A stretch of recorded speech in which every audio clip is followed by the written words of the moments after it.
আহারে, শেষ রক্ষাটা আর হলো না, হেরেই গেল সিএসকে। কি করলো সিএসকে? আহ আমি শেষ। সিএসকে সাপোর্টার ছিলাম ভাই, কি করলো রে ভাই, একদম শেষ হয়ে গেলাম। মাত্র মাত্র কয়েকটা রানের ব্যবধানে প্লে অফ করতে পারলাম না। মাত্র 10টা রান যদি আর করতে পারতো, আর আমার 10টা রান যদি আর করতে পারতো, তাহলে কিন্তু সিএসকে মামা প্লে অফ খেলতো। চলে গেল আরসিবি, চলে গেল RCB, Royal Challengers Bengaluru play অফে চলে গেল। অফ রে মামা, এমএস ধোনি শেষ। আইপিএলটা প্লে অফ খেলা হলো না। আফসোস, আফসোস, আফসোস।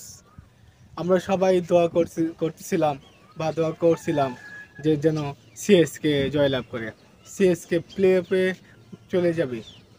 এমএস ধোনির 2024 আইপিএলটা প্রবাবলি মেবি হয়তোবা শেষ, যেন ভালো কিছু প্লে অফ করে ট্রফিটা চ্যাম্পিয়ন হয়ে এমএস ধোনি যেন চিরবিদায় নেই আইপিএল থেকে।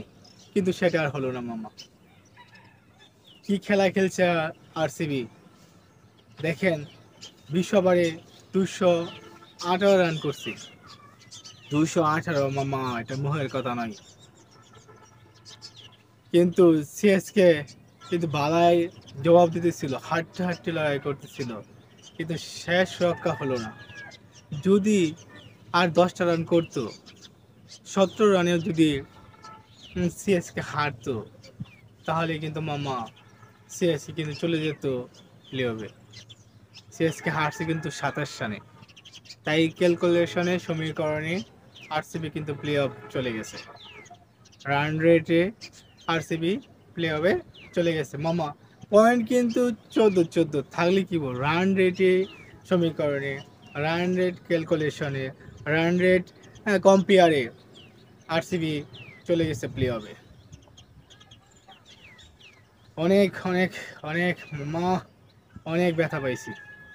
আমরা আশা করিনি, বিশেষ করে আমরা যারা সিএসকে সাপোর্টার বাঙালি 18 কোটি মানুষ, বিশেষ করে মুস্তাফিজের মাধ্যমেও আমরা আল্লাহর কাছে, গডের কাছে প্রে করতেছিলাম যেন মুস্তাফিজের যে দলটি খেলছে সেই দলের মধ্যে যেন প্লে অফ থাকে, প্লে অফ কোয়ালিফাই করে, সেই দলটি যেন প্লে অফ কোয়ালিফাই করে।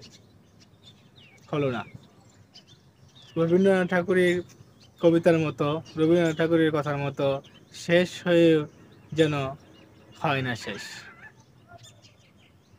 কবি কিন্তু দারুণ একটি কথা বললো, ভাবলাম ভাবলাম ভাবলাম ভাবলাম এই বুঝি আর 10টা রান করতে পারবো। আর যদি 10টা রান করতে পারতো, তাহলে কিন্তু প্লে অফটা নিশ্চিত করে ফেলতো সিএসকে। পারলো না, রক্ষা করতে পারলো না, শেষ রক্ষা আর হলো না।